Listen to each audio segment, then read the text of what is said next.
هل فكرت في يوم تبني حاجة جديدة؟ حاجة ما اتعملتش قبل كده؟ أو حسيت إن السوق مليان منافسة ومش عارف تبدأ إزاي؟ في كتاب من الصفر إلى الواحد لبيتر ثيل، واحد من أكبر المستثمرين ورجال الأعمال في العالم، وهو اللي ساعد في تأسيس بايبال واستثمر في فيسبوك، بيحكي لك إزاي تبني شركة ناجحة من الصفر وتكون مميز في عالم مليان منافسة. الكتاب ده مش بس عن البيزنس، ده عن ازاي تفكر بشكل مختلف عشان تغير العالم. لو فاكر ان النجاح بيجي من التقليد، الكتاب ده هيغير دماغك خالص. من الصفر للواحد، اعمل حاجة جديدة. بيتر ثيل بيقول ان النجاح الحقيقي مش بيجي من انك تقلد اللي موجود من الخطوة 1 للخطوة 100، وهو ده التقليد. ده بيجي من انك تعمل حاجة جديدة تماما من الخطوة 0 للخطوة 1. يعني بدل ما تفتح مطعم زي اي مطعم، فكر ازاي تعمل حاجة مبتكرة ما حصلتش قبل كده، زي انك تخترع تطبيق يحل مشكلة كبيرة.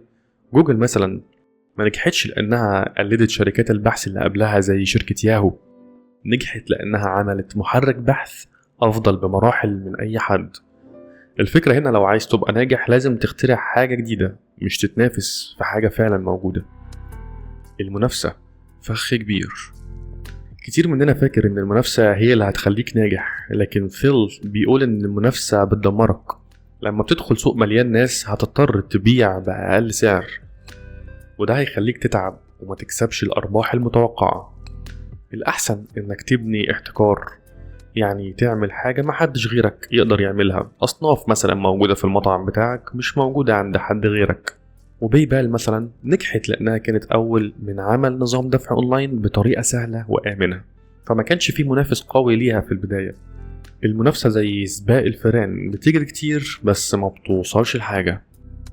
إزاي تكون مميز؟ ثيل بيقول إن الشركات الناجحة بتبني احتكار عن طريق 4 حاجات: تكنولوجيا مميزة، تأثير الشبكة، النمو السريع، والعلامة التجارية.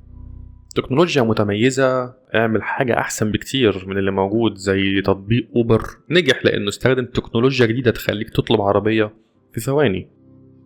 تأثير الشبكة، يعني كل ما ناس كتير تستخدم منتجك يبقى أقوى. زي فيسبوك لما أصحابك كلهم انضموا ليه اضطريت تنضم عشان تبقى معاهم. النمو السريع، ابدأ صغير بس اكبر بسرعة. انستجرام مثلا نجح لأنه كبر عدد مستخدمينه في وقت قصير جدا. العلامة التجارية، خلي منتجك متميز في عين العميل، زي شركة أبل. الناس بتشتري آيفون مش بس عشان التكنولوجيا، لا، في كتير أحدث منه في التكنولوجيا، لكن عشان بتحس إنها شركة متميزة وبتخليك متميز لما بتشتري الآيفون معك. ابدأ صغير واكبر بسرعة. ثيل بينصحك تبدأ بسوق صغير جدا وتسيطر عليه وبعدين تكبر. فيسبوك مثلا بدأ في جامعة هارفارد بس، وبعد ما نجح هناك كبر لكل العالم. لو حاولت تبدأ كبير من الأول هتفشل لأنك مش هتعرف تركز. السوق الصغير زي الأرض الصلبة، بتبني عليها أساس قوي وبعدين تطلع لفوق. الرؤية فكر بعيد. النجاح بيحتاج رؤية واضحة للمستقبل. ثيل بيقول إنك لازم تسأل نفسك إزاي هيبقى شكل العالم بعد 10 سنين، وإزاي أقدر أساهم في التغيير ده. الأحسن إنك تبني شركة تقدر تستثمر لسنين طويلة. إيلون ماسك مثلا اللي ثيل اشتغل معاه في بايبال، وهو أشهر رجل أعمال حاليا وأغنى واحد على كوكب الأرض، فكر بعيد لما بنى تسلا وسبيس إكس عشان يحل مشاكل كبيرة زي الطاقة والسفر للفضاء. لو رؤيتك صغيرة هتفضل في مكانك. الفريق، اختار الناس الصح. ثيل بيحذر إن أي شركة هتنجح أو تفشل بناء على الفريق. لازم تختار ناس يؤمنوا برؤيتك ويكونوا على نفس الموجة. لو الفريق مش متجانس الشركة هتنهار. لما ثيل مثلا كان في شركة بايبال كانوا كلهم بيفكروا بنفس الطريقة وكانوا عايزين يغيروا العالم، وده ساعدهم ينجحوا. التقليد بيقتل الابتكار. ثيل بينتقد فكرة التقليد اللي منتشرة في مجتمعنا. كتير مننا بيحاول يقلد الشركات الناجحة، بس ده بيخليك دايما متأخر بخطوة. زي ما اتكلم كتاب فكر وذات ثراء عن ان النجاح بيجي من انك تبقى مختلف مش زي الكل.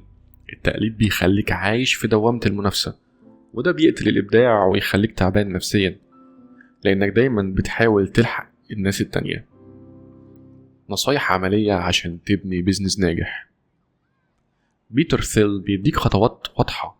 فكر بشكل مختلف، دور على فكرة جديدة محدش عملها قبل كده. ابدأ صغير، ركز على سوق صغير في الأول وكبر السوق بعد كده. ابني احتكار، اعمل حاجة محدش يقدر يقلدك فيها، وابدأ حاجة جديدة، أصناف مختلفة أو عروض مميزة وجديدة. حط رؤية بعيدة، فكر ازاي هتغير العالم بعد 10 سنين. اختار فريق قوي، اتأكد ان كل واحد في فريقك بيؤمن بفكرتك. ما تخافش من المخاطرة، جرب حاجات جديدة بس افهم السوق الأول كويس. الفكرة النهائية، النجاح مش بيجي من التقليد، ده بيجي من انك تخلق حاجة جديدة. المنافسة زي تيار المية قوي، بتدمرك وتخليك في مكانك. ابني احتكار، فكر جديد، واختار فريق قوي. لو عايز تغير العالم لازم تبدأ من الصفر وتصنع الواحد بنفسك. لو عجبك الملخص ده ما تنساش تشترك في القناة وتدوس لايك، وخليك معانا للآخر عشان ننصحك بكتب تانية زي الكتاب ده.